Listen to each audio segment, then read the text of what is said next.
Assalamualaikum warahmatullahi wabarakatuh. Nama saya Nur Aida Zarifah binti Muhammad Zainuddin. Nombor metrik 22106775. Bagi kerja khusus ini, saya memilih tajuk konsep insan dalam Islam dalam membentuk insan sejahtera. Jadi saya akan menerangkan 4 bahagian dalam kerja khusus ini. Yang pertama ialah pengenalan kepada insan sejahtera. Yang kedua, saya akan menerangkan tentang konsep insan. Dan yang ketiga, saya akan menerangkan tentang peranan konsep insan. Dan akhir sekali ialah kesimpulan.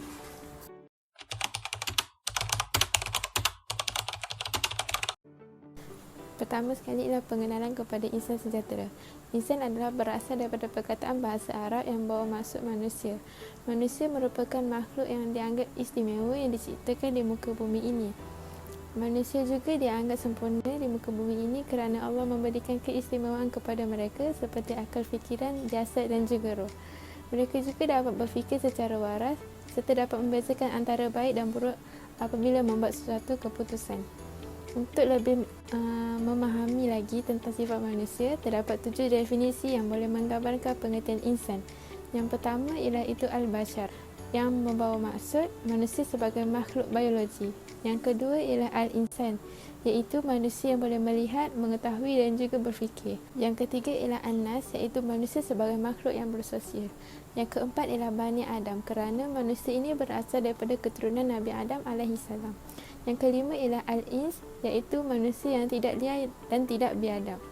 Yang keenam Abdul Allah, iaitu hamba Allah ataupun makhluk Allah. Dan terakhir sekali ialah Khalifah Allah, iaitu wakil daripada Allah. Sejahtera pula boleh dimaksudkan sebagai aman dan makmur, situasi yang dapat menyelamatkan seseorang daripada sebarang masalah ataupun perkara yang buruk. Apabila kita telah memahami konsep-konsep ini, maka setiap manusia dapat membina kehidupan yang akan diredai oleh Allah serta dapat memakmurkan diri dan juga persekitaran.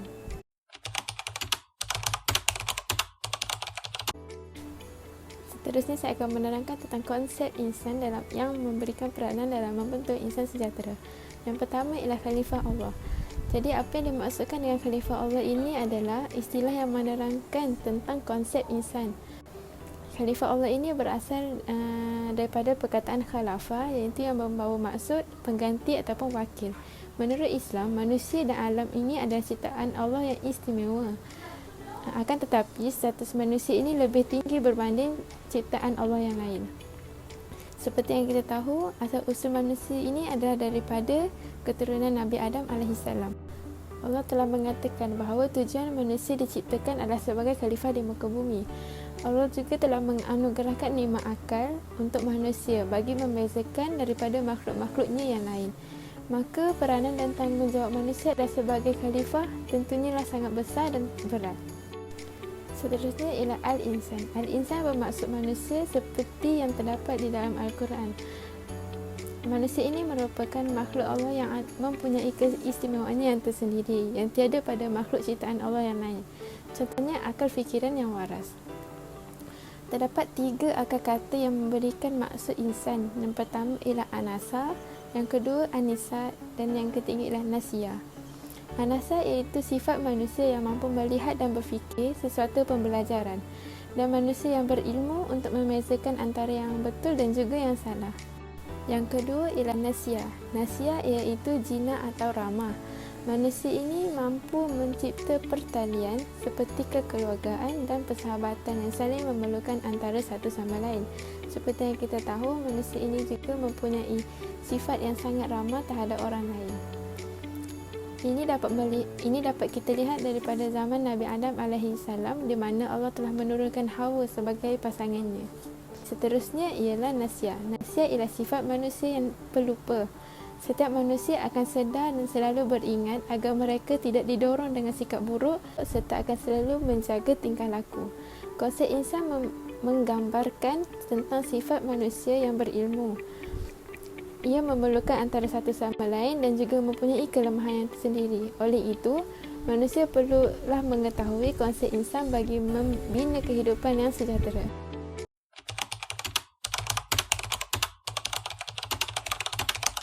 Seterusnya saya akan menerangkan tentang peranan konsep insan dalam membentuk insan sejahtera. Terdapat 3 peranan. Yang pertama iaitu peranan kepada Allah. Tanggungjawab manusia kepada Allah adalah merupakan peranan utama bagi setiap umat Islam. Sebagai seorang Islam, mengenai Allah adalah merupakan amalan fardu ain.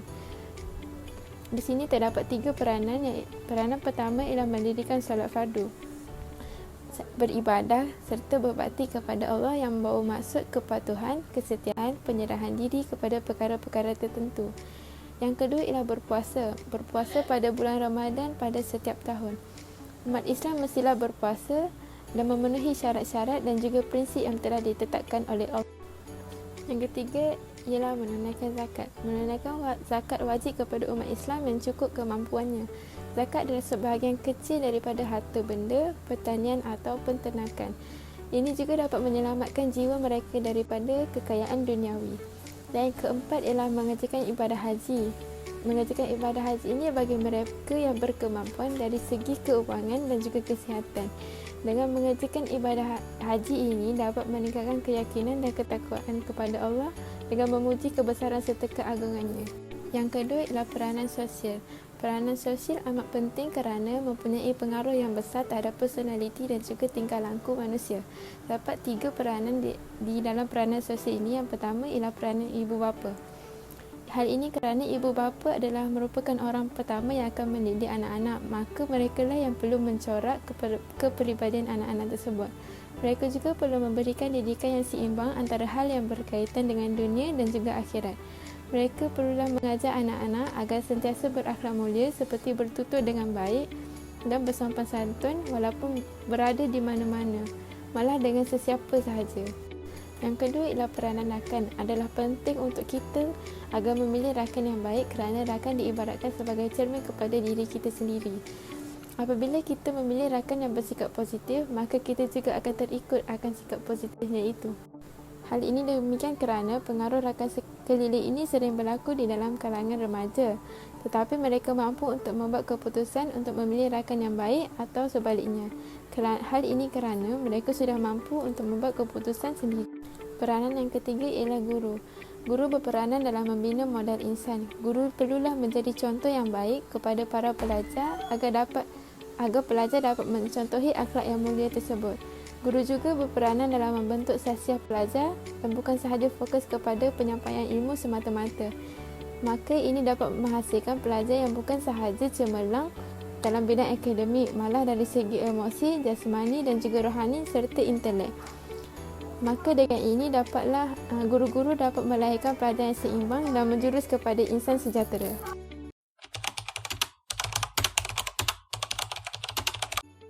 Akhir sekali ialah kesimpulan. Untuk membentuk insan yang sejahtera, haruslah memberikan perhatian yang lebih dan juga perlulah berlandaskan agama Islam. Hal ini kerana agama Islam telah menunjukkan ajaran dan juga cara hidup yang sempurna, di mana ia telah meliputi semua aspek. Selain itu, kita juga perlulah memberikan fokus kepada ketenangan jiwa, iaitu sakinah.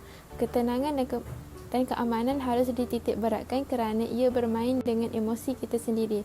Manusia sendiri perlu memainkan peranan dalam diri mereka sendiri untuk mencapai kebahagiaan dan ketenangan jiwa dengan bertakwa kepada Allah.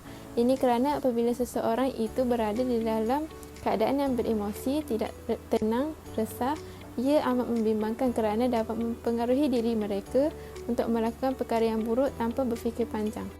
Apabila mereka banyak bertakwa kepada Allah, pastinya mereka akan mendapat ketenangan jiwa dengan izinnya. Sekaligus mereka juga dapat memuhasabah diri mereka agar mencapai matlamat untuk menjadi insan yang sejahtera. Sekian sahaja daripada saya. Terima kasih.